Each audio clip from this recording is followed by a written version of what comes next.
ఉప ముఖ్యమంత్రి వర్యులు పంచాయతీరాజ్, గ్రామీణాభివృద్ధి, గ్రామీణ నీటి సరఫరా, అటవీ, పర్యావరణ మరియు సైన్స్ అండ్ టెక్నాలజీ శాఖ మంత్రులు గౌరవనీయులు శ్రీ కొణిదెల పవన్ కళ్యాణ్ గారిని వారి సందేశం అందించవలసిందిగా కోరుతున్నాం. వేదిక పైన ఆసీనులైన గౌరవ ముఖ్యమంత్రి శ్రీ నారా చంద్రబాబు నాయుడు గారికి హృదయపూర్వక నమస్కారాలు. పార్లమెంట్ సభ్యులకి, గౌరవ పార్లమెంట్ సభ్యులకి, శాసనసభ్యులకి హృదయపూర్వక నమస్కారాలు. తెలుగు భాష దినోత్సవం కోసం ఇక్కడికి విచ్చేసిన ప్రముఖులు, పండితులు ప్రతి ఒక్కరికి పేరు పేరున నా హృదయపూర్వక నమస్కారాలు.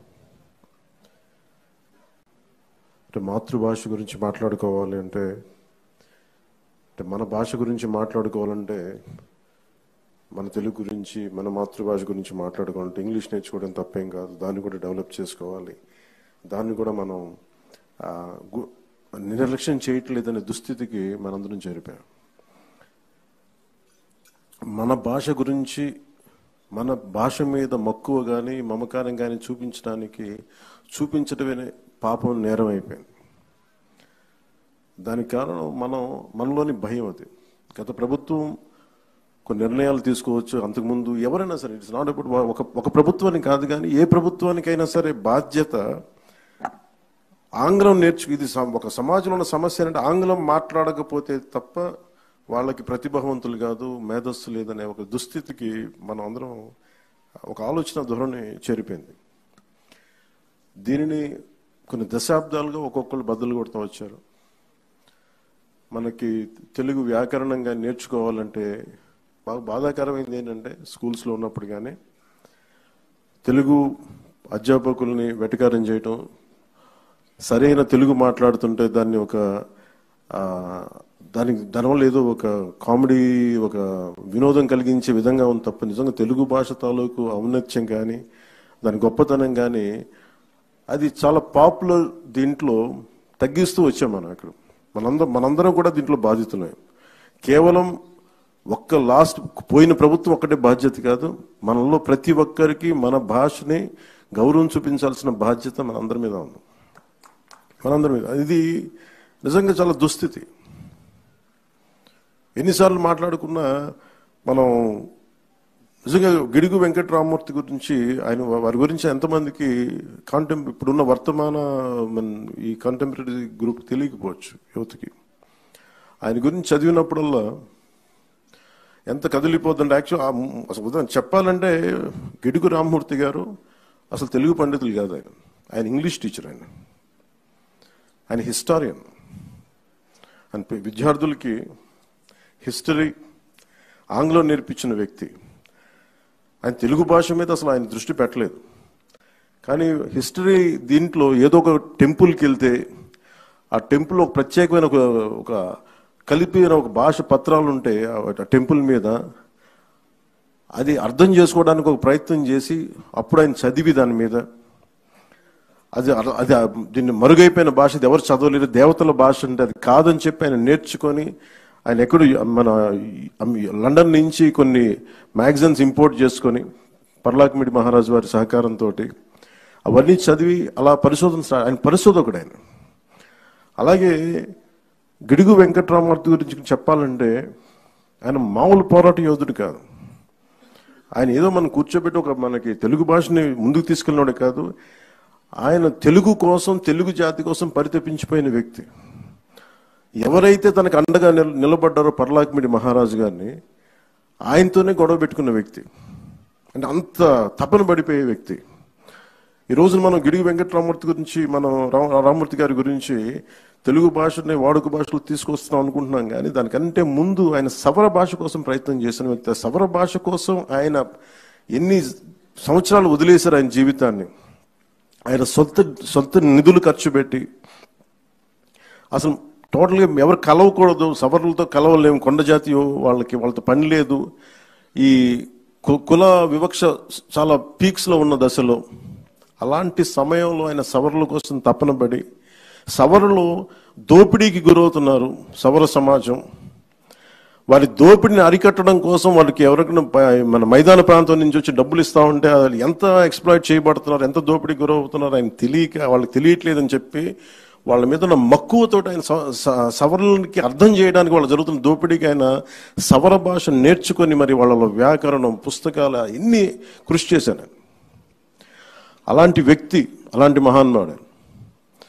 అలాగే ఆయనకి ఎవరికైతే అండగా ఉన్నారో తెలుగు భాష కోసం, లేదంటే మనకి ఈ వరిసాలో కలిసిపోతుంది పర్లాకిమిడి, నేను విడిపోవాలి నేను చెప్పి మేము ఆంధ్రాలోనే ఉండాలని ఒక ప్రయత్నంతో ఆయన చేసిన ప్రయత్నం పర్లాకిమిడి మహారాజు వారి కోపానికి కారణమైంది. ఆయన స్నేహాన్ని కూడా వదులుకున్నారు. అలాగే ఆయన ఎన్ని మాటలు పడ్డారంటే దుష్ట చతుష్టయం అని చెప్పి దాంట్లో ప్రత్యేకించి మన గురజాడ అప్పారావు గారు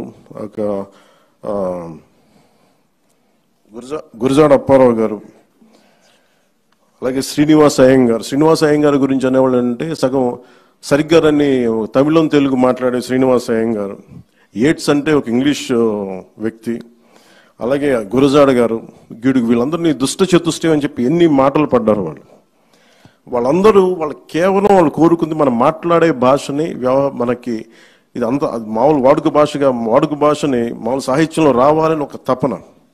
ఆ తపన కోసం ఎంత కష్టపడ్డారు, ఎంత నలిగారు అని చూస్తూ ఉంటే విచిత్రం ఏంటంటే ఆయన లాస్ట్ ఒక 40 సంవత్సరాల్లో ఆయన చెవులు వినిపించదు, ఆయన బ్రహ్మచెవుడు ఆయనకి.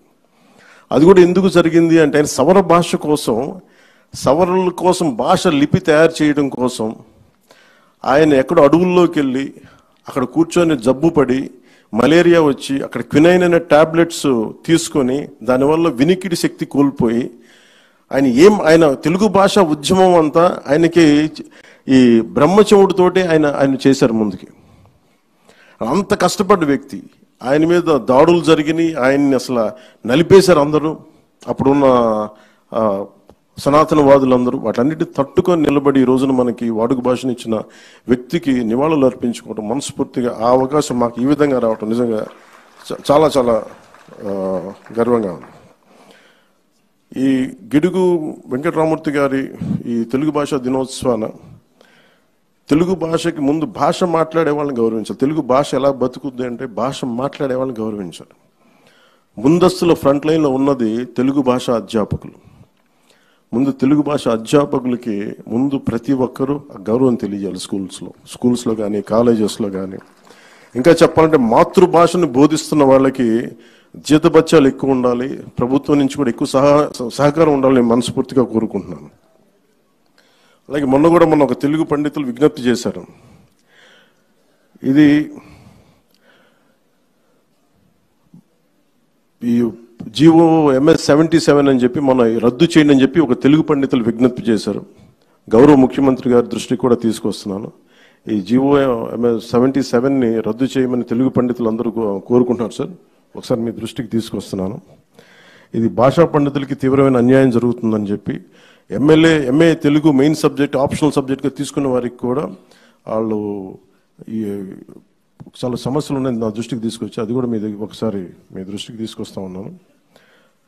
ఇది ప్రత్యేకించి మేము కోరుకుంటాను. నేను వ్యక్తిగతంగా తెలుగు భాష నేను పూర్తి తెలుగులో మాట్లాడడానికి ఆంగ్ల పదాలు లేకుండా తెలుగు మాట్లాడాలంటే ఎంత నలుగుతున్నా నాకు అర్థమవుతుంది. ఇబ్బందిగా ఉంటుంది. ఒక ఇంగ్లీష్ పదం లేకుండా అదే మరాఠీ తీసుకుంటే ఒక్క ఆంగ్ల పదం లేకుండా మరాఠీ మాట్లాడచ్చు. తమిళ్ తీసుకుంటే నేను చాలామంది తమిళులతో మాట్లాడుతూ ఉంటే వాళ్ళు ఒక క్రమ పద్ధతిలో ఆంగ్ల పదాలు మేము వాడం, పూర్తి శుద్ధ తమిళ్ ఉండాలని చెప్పి వాళ్ళు కొత్త పదాలు కనిపెట్టి దానిని ప్రతిసారి దాని ప్రాచుర్యంలోకి తీసుకొస్తారు. మనం అంత ప్రయత్నం చేస్తామో లేదో తెలియదు, నాకు తెలియదు కానీ అంత కుదురుదో లేదో తెలియదు కానీ మనకున్న మాండలికాలు మనకున్న దీనివల్ల ఖచ్చితంగా మాతృభాషకి మటుకు మనం చాలా పెద్దపీట వేయకపోతే మనం చేతులు మనమే నాశనం చేసుకునే వాళ్ళం అవుతాం. అలాగే ముఖ్యంగా యువత పిల్లలకు కూడా ఇంగ్లీష్ మాట్లాడితేనే చదువులు కాదు, ఇంగ్లీష్ కావాలి అవసరం. చెప్తాను ఎవరి గురించే చదువుకున్నాం, మన గిడుగు రామూర్తి గారు ఆయన ఇంగ్లీష్ టీచర్ కానీ తెలుగు భాషను వదల. ఆయన స్ఫూర్తి నిజంగా తీసుకోవాలంటే ఇంగ్లీష్ ఉండాలి కానీ ఇంగ్లీష్ కోసం పడి చచ్చిపోకూడదు. అంటే ఇంగ్లీష్ లేకపోతే మన బతుకులు లేవు, అట్లా ఏం అవసరం లేదు, కానీ ఇంగ్లీష్ అవసరం అంతే. అంతేగాని ఇంగ్లీష్లో చదివితేనే మన తెలివితేటలు వస్తాయి, ఇంగ్లీష్లో చదవకపోతే రావు అనేది ఆ దుస్థితి నుంచి మన అందరం కూడా దీన్ని బయటపడాలి. ఈ సందర్భంగా ప్రతి ఒక్కరిని కోరుకుంటూ, ఆయన నిజంగా ఎంత బాధ వేసిందంటే, ఆయన చివరి దశలో ఆయన వినికిడి జ్ఞానం లేక ఆయనకి చిన్న ఒక మైక్ లాంటిది పెట్టుకుని ఎవరైనా మాట్లాడితే ఆయన చెవులు అరిచేవారంట. అట్లా ఆయన వాళ్ళ అబ్బాయిలు కూడా చెప్తా ఉంటారు, ఇది ఒక పుస్తకాలు చదివాను. ఆయనకి తెలుగు భాషని ఆయన వాడుక భాష తీసుకునే ఉద్యమంలో ఆయన వినికిడి శక్తి కోల్పోవటం ఒక వరం అయిపోయిందంట. ఎందుకంటే బయట ప్రపంచం తెలియదు ఆయనకి. ఏమనుకున్న ఆయన ఆయన భావ తీవ్రతని ముందుకు తీసుకెళ్ళిపోయారు. ఆయన ఒక్కడు సింగిల్ హ్యాండెడ్గా ఈ రోజున తెలుగు భాష మనకు వచ్చింది, దొరికింది, వ్యవహారికంగా తీసుకొచ్చారంటే ఒక్కడు చేశాడు ఆయన. గురజాడ అప్పారావు గారు ఎంత మాత్రం సపోర్ట్ చేసినా, మిగతా వాళ్ళు సపోర్ట్ చేసినా, ఆయన సొంత డబ్బులతోటి, డబ్బులు లేకపోయినా ఇళ్ళమ్మి వాకిళ్ళమ్మి ఆయన పెద్ద కొడుకు సీతాపతి గారు అండగా ఉండి ఇన్ని చేసి ఆయన ముందుకు తీసుకెళ్ళి తెలుగు భాషని మనకి ఈరోజు ఈ రకంగా అందించిన గిడుగు రామ్మూర్తి గారికి నా మనస్ఫూర్తిగా నా పాదాభివందనాలు. నా కోరిక కూడా ఒకటి, మీ అందరికీ తెలుగు భాష వ్యాకరణం మరింత, నా ఉద్దేశం, నేను చాలా ప్రయత్నాలు చేశాను వ్యక్తిగతంగా. సూర్యరాయేంద్ర నిఘంటువుని 80లో ప్రచురించారు. తర్వాత మళ్ళీ దాన్ని రావటం మానేసింది. పిఠాపురం మహారాజు వారు 7 సంకలనాలు ఉండే, 7 వాల్యూమ్స్. ఆ తర్వాత దాన్ని వదిలేసాం. నేను ప్రయత్నం కూడా చేశాను ఇక్కడ మన లోకల్ స్థానిక మన విజయవాడలో ఉండే ప్రచురణకర్తలతో మాట్లాడి నేను ఈ రోజున మీకు మాటిస్తున్నాను.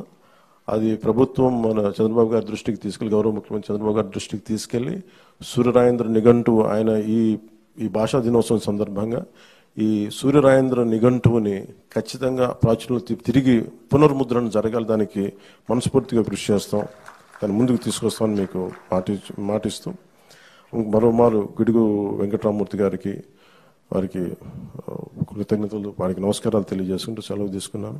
జై హింద్.